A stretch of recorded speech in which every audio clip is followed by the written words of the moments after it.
مجھے جو ایک طرح افسوس بھی ہے اور ایک طرح اپنے ملک کی فکر بھی ہے کہ وہ لوگ جن کو ہم سمجھتے ہیں کہ اس ملک کی انہوں نے حفاظت کرنی ہے، جو اس ملک کے محافظ ہیں، وہ اس پلاٹ میں کیسے شامل ہو گئے؟ کیونکہ ان کے بغیر یہ ہونا نہیں تھا۔ جو سارا کور اپ ہوا ہے وہ کبھی بھی یہ جو دو کرمنلز ہیں یہ نہیں کر سکتے تھے، شہباز شریف اور رانا ثناءاللہ۔ یہ اس سے زیادہ طاقتور لوگ کر سکتے تھے، صرف وہ یہ کور اپ میں شامل تھے۔ سارا جو طریقے سے اس نے کہا جی میں اکیلا ہوں، اسے منہ سے بلوایا گیا، ایویڈنس پولیس کے اوپر پریشر ڈالا گیا، ایف آئی آر نہیں، یہ دونوں نہیں کروا سکتے تھے۔ ان کے پیچھے ہمارے وہ لوگ ہیں جن کو ہم سمجھتے ہیں کہ ہمارے ملک کی حفاظت کریں گے۔ میں یہ سوال پوچھتا ہوں کہ کیا میں وہ آدمی ہوں جس کو آپ کہہ سکتے ہیں کہ یہ کوئی بیرونی سازش کا حصہ ہے؟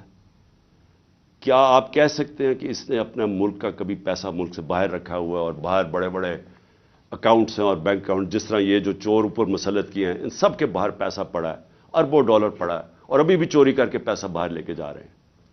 جس نے باہر کمائی کر کے سب کچھ، آج اس کا جینا مرنا پاکستان ہے۔ میرا سوال یہ ہے کہ اس کو اگر قتل کروانے کی سازش میں آپ ملوث ہیں تو کیا آپ کو فکر ہے اپنی قوم کی؟ اگر ملک کی سب سے بڑی پارٹی کے سربراہ کو آپ قتل کروا دیتے ہیں، جو واحد فیڈرل پارٹی ہے آج پاکستان میں، قوموں کو پولیٹیکل پارٹیز اکٹھا رکھتی ہیں، اگر قوموں کو صرف فوج کے ذریعے اکٹھا رکھتے تو ایسٹ پاکستان علیحدہ نہ ہوتا۔ ایسٹ پاکستان کی جو پاکستان کی سب سے بڑی پارٹی تھی، اس کے خلاف جب اپنے ملک کی اسٹیبلشمنٹ چلی جاتی ہے اور وہ ملک ٹوٹ جاتے ہیں۔ اگر آپ وہ پارٹی کے سربراہ کو ختم کرنا چاہتے ہیں جو واحد اس وقت ملک کا ایک ملک کی فیڈریشن کی اس وقت ایک ہی آدمی ہے جس کی ساری جگہ ووٹ بینک بھی ہے، جو اکٹھا بھی رکھ سکتا ہے، تو یہ کس کے لیے کیا جا رہا ہے؟ کیا یہ پاکستان کی بہتری کے لیے کیا گیا؟ مجھے پتہ ہے کون تھے، اور مجھے افسوس سے کہنا پڑتا ہے مجھے بڑے افسوس سے کہنا پڑتا ہے کہ جب مجھے گولیاں لگی اور جب میں تب سے 3 مہینے، یہ میری ٹانگ کو ٹھیک ہونے میں 3 مہینے لگیں گے، کیونکہ جب آپ کی نچلی ٹانگ ٹوٹتی ہے وہ 3 مہینے لگتے ہیں اس کو ہیل ہونے میں۔ تو میں 2 کمروں میں بند ہوں۔ میں بار بار اپنے سے سوال کرتا ہوں کہ کیسا مائنڈ سیٹ ہے، وہ کون سا ذہن ہے، اور وہ مجھے پتہ ہے کون سا ذہن ہے کہ جو یہ سوچ سکتا ہے کہ اپنے ملک کو نقصان پہنچا سکتا ہے، کیونکہ یہ ملک کو نقصان ہوگا۔ آپ اگر ملک کی پولیٹیکل پارٹیز کو کمزور کرتے ہیں اور فیڈرل پارٹی کو، تو اس سے بڑا ملک کا نقصان کیا ہو سکتا ہے؟ یعنی یہ آپ کے دشمن کر سکتے ہیں۔ یہ دشمنوں کا پلان تو ہو سکتا ہے کہ ملک کو کمزور کرو اور ان کی پولیٹیکل پارٹیز کو کمزور کرو، فیڈریشن کو کمزور کرو، لیکن وہ لوگ جنہوں نے ملک کی حفاظت کرنی ہے وہ کیسے سوچ سکتے ہیں؟ اور میں بار بار میرے یہ ذہن میں چیز آتی ہے، اور مجھے پتہ ہے کہ بدقسمتی سے یہ صرف 1-2-3 لوگوں کی یہ سازش تھی، اور مجھے یہ بھی پتہ ہے کہ ہمارے ملک کی جو فوج ہے وہ ہر روز قربانیاں دے رہی ہے اس ملک کے لیے۔ وہ وار آن ٹیرر میں وہ قربانیاں نہ دیتے، آج ہماری حفاظت، یعنی ہم اس ملک میں کمفرٹیبل نہ ہوتے، ہمیں اعتماد نہ ہوتا کہ ایک ایسی ہمارے پاس سیکیورٹی فورس ہے جو اس ملک میں ہمیں سیکیورٹی دیتی ہے، لیکن ہر اداروں کے اندر کالی بھیڑیں ہوتی ہیں۔ اور یہ جس نے پلان کیا، مجھے پتہ ہے اور میں یہ چاہتا ہوں کہ یہ جے آئی ٹی کے ساتھ اب کوآپریشن کی جائے۔ یہ لوگ جو ایک جان کی آبسٹرکٹ کر رہے ہیں جسٹس، ان لوگوں کو ان کے اوپر ایکشن لیا جائے۔ اور میں آخر میں اپنے سپریم کورٹ کے چیف جسٹس سے کہنا چاہتا ہوں کہ میں نے شروع میں ہی کہا تھا کہ مجھے صرف انصاف کی ایک جگہ سے توقع ہے۔ جب یہ طاقتور لوگوں کو، جن کے میں نے نام لیے ہیں، یہ کیسے انصاف ہونے دیں گے اگر یہ خود اس میں ملوث ہے؟ تو صرف ایک طاقتور اگر انکوائری، اس کو اگر چیف جسٹس اس کو بیک کریں، پاکستان کے سپریم کورٹ کے چیف جسٹس، تب ہی انصاف مل سکتا ہے۔ نہیں تو مجھے اب تک جو میں نے حالات دیکھے ہیں، جس طرح کی ہر جگہ رکاوٹیں ہیں، امید انصاف کی نہیں ہے۔ میں آج آپ کے سامنے جے آئی ٹی رپورٹ کی فائنڈنگز رکھنا چاہتا ہوں، اور یہ جے آئی ٹی کس لیے بنی تھی؟ جب میرے اوپر قاتلانہ حملہ ہوا. یہ جو جے آئی ٹی رپورٹ ہے، یہ ابھی تک جو فائنڈنگز اس کے اندر آئی ہیں وہ میں آپ کے سامنے لانا چاہتا ہوں. لیکن میں اس سے پہلے، یہ قاتلانہ حملہ کیوں ہوا؟ پیچھے کیا تھا؟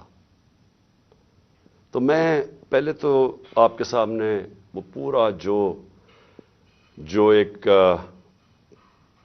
ٹریل ہے یہاں پہنچنے کے لیے، کہ کیا کیا راستے میں ایونٹس ہوئے جس کی وجہ سے ہم وہاں پہنچے وزیر آباد پہ، اور اس کے بعد کیا ہوا، اور اس کے بعد میرے چند سوال ہیں، اور مجھے ان کے جواب پتہ ہے، لیکن میں قوم کے سامنے وہ سوال رکھوں گا جب میں یہ آپ کو ہر مرحلے سے لے کے جاؤں. سب سے پہلے کیا ہوا؟ رجیم چینج ہوئی. رجیم چینج کی پوری سازش ہوئی. مجھے پتا اس سازش میں کون کون ملوث تھا، کس نے کیا پلاننگ کی، کیا ان کی سوچ تھی، کیسے انہوں نے پیسہ چلایا، کیسے ہمارے ایک آدمی نے فیصلہ کیا گورنمنٹ گرانے کا، کیسے اس نے جب حکم کیا تو ہمارے ایلائز ہمارے سے ہٹے، کیسے ہمارے لوگوں کو امریکن ایمبیسی میں ہمارے بیک بینچرز کو بلا کے بات چیت کی گئی، ان کی میٹنگز کی گئیں، اور وہ سب سے پہلے وہ لوٹا ہوئے، کیسے ان کو پیسے ملے. یہ سارا اب عوام سب سمجھ گئی ہے کہ یہ ہوا کیا تھا. گورنمنٹ گرا دی.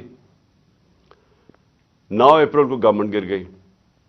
لیکن جو 10 اپریل کو ہوا وہ پاکستان کی تاریخ کا ایک پہلی دفعہ ایک اس طرح کا منظر قوم کے سامنے آیا. اور وہ کیا ہوا؟ پہلی دفعہ پاکستان کی قوم سڑکوں کے اوپر آئی. لاکھوں لوگ سڑکوں پہ آئے، اور سارے لاکھوں لوگوں نے ایک بات کہی کہ امپورٹڈ حکومت نامنظور. یہ کبھی بھی جو پلان کر رہے تھے، جو رجیم چینج کے پیچھے جو ماسٹر مائنڈ تھا، جنہوں نے ساری پلاننگ کی، یہ کوئی بھی نہیں یہ سمجھ رہا تھا کہ پاکستان میں یہ ہوگا، کیونکہ کبھی پہلے ہی نہیں ہوا تھا. گورنمنٹس گرائی جاتی تھی، مٹھائیاں بانٹی جاتی تھی.